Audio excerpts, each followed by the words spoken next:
welcome back. Today we are at the Huntington Gardens, as promised. It is one of my favorite places just outside LA in Pasadena. It is the Huntington Gardens, so there are all of the flowers, but what's really amazing about it is you essentially get to experience a bunch of different ecosystems all in one space. On top of that, there are libraries and art collections. I've been a member for a couple of years now, and every time I come I discover something new, which I absolutely love, so let's go. Welcome to the Huntington. So typically you can just grab a day pass or show your membership card. Right now you do need to have your temperature taken and have a reservation to get in, but that's just during this time until everything's totally back to normal and safe. Guys, I shot this on my iPhone, okay? Like, no special lens, no fancy filters here. This is just truly what the Huntington Gardens look like on an iPhone. I mean, it's even better in person. These solar flares, the sunny day, the perfectly green grass. If you feel like these Shakespeare gardens look familiar, many a movie has been filmed at the Huntington Gardens, often in that area. Every corner that you turn, there's some other statue that was hidden, a flower that you haven't seen before. I don't know if it's just me, but something about like walking through arches and awnings, especially when they're adorned with flowers and all sorts of foliage, something about it feels so special, so magical. I feel like I'm in, I don't know, the secret garden or whatever. The Huntington Gardens has its own tea room, and they have traditional tea service. They have the cute little baby tea sandwiches, the little tiered tray. They have fresh cut flowers on the table. I highly recommend trying to reserve a table in the back room, because in that room you can look out the windows over the herb garden that is back there. So we're gonna head over to what I lovingly call the Shire, even though that is 100% not what the Japanese gardens are meant to be. But like, I mean, you kind of get it, right? Like, it's sunny, it's green, it's lush. I mean, look at this. I'm sorry. It's as close as I'll ever get to the Shire anyway. But I love this area. They have this cute little antique bridge. They have tons of koi fish that are extremely friendly. They will come right up to you looking for snacks. And there's lots of like really nice grassy areas where you can just sit down, relax, enjoy the breeze. And up in this house, they have traditional Japanese tea service demonstrations. If you follow the river, not the paved paths, you will find these worry stones. And they tell you to sit on the worry stones and look out at the river and cast your worries away.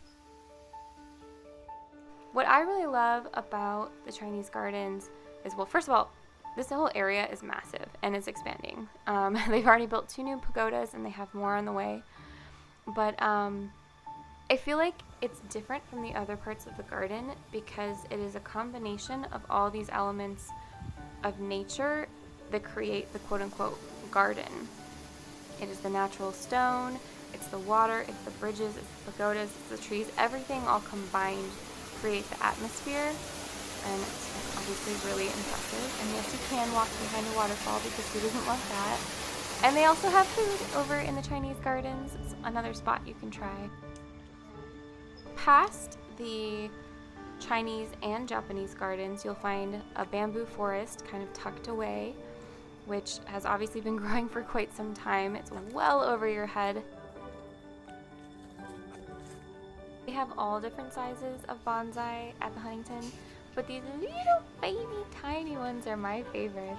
And they have all different varieties of tree in bonsai, aka mini size. This waterfall, if you know how to find it, you've probably been to the Huntington more than once.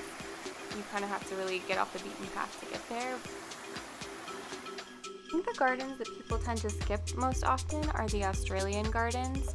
At certain times of year, the smell of eucalyptus is incredible. I have grown up spending a lot of time in Arizona, so I feel like I've already seen the desert. But what they've done here, the way that they've planted everything, it really creates this beautiful effect of all these desert colors. We found this cute little lily pond that we kind of had to duck underneath and see. We are sledding profusely. Just bear in mind that you do have to keep your mask on at all times right now. And it is a very hot and sunny day here in California, so we're taking breaks in the shade. Much needed. Yeah.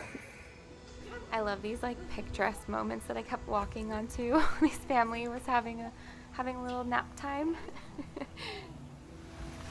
The jungle is one of my favorite spots. I like to end there. It's nice and shady, very lush, a little bit cooler and damp because they do keep these plants at the right climate.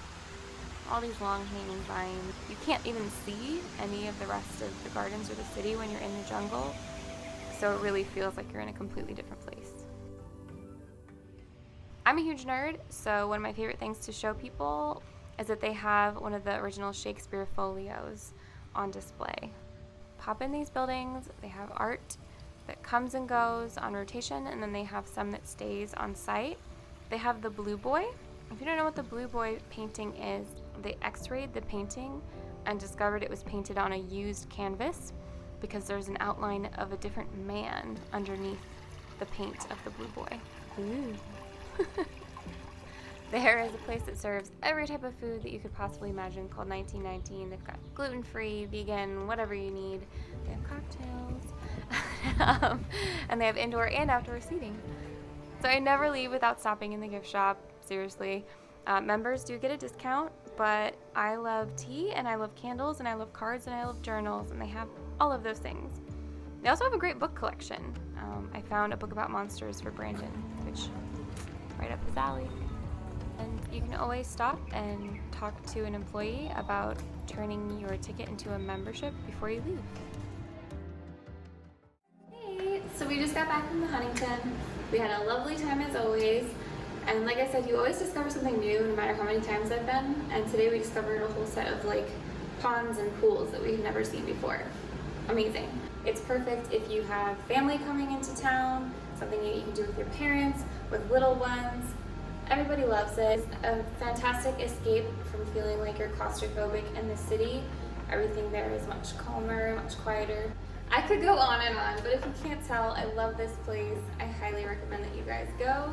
It is a wonderful thing that you can do right now and still be socially distant, but I love doing it any time of year, and every time of year there's something different blooming.